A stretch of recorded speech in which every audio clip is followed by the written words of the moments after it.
Alam ba pinili kuya yung e-bike? Dati madilim. Dati madilim. Oo. Diba? Oo. Sila, bye. Oo. Sa pulo si kuya. Oo.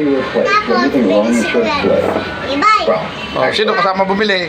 Si daddy. Eh, hindi ako pwedeng humiram ng e-bike. Ha?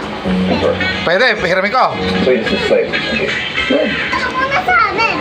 Pupunta pa ako sa inyo. Eh kung dinadala mo na lang dito para mahiram ko e-bike. Di amin kaya. Bakit? Kala ko may marunong ka mag-drive. Hindi ako mang-guide. Hindi magagalit si kuya. Hindi magagalit si kuya.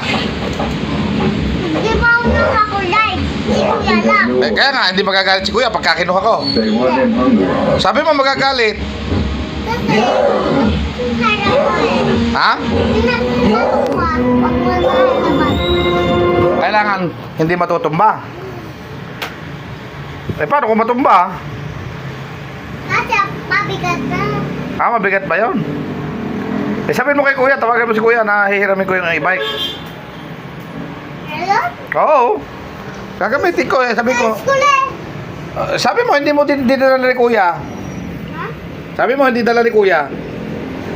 Eh, sabi mo, hindi dala ni kuya. Yung e-bike. Hindi nga. Oo.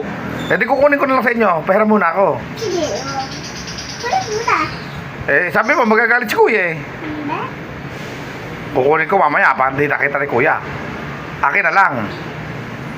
Bawal magagalit si kuya. Ah, bawal ba lang hiramin? Kasi ba't pinakukuha mo sa akin? Eh, bawal pala. Tabi mo lang ang hiramin. Ha? Wag. Tabi mo lang ang hiramin. Kaso, bawal. Sila na lang. Bawal na lang. Ganyan. Bawal na lang. Hindi. Eh, di, hindi ko naman mahihiram. Kasi, gabi na, bawal yung gamitin. Ah, bawal gamitin pagkagabi. Ah, sige. Gabi. Ah, umaga lang pwede. Oh, sige, sige.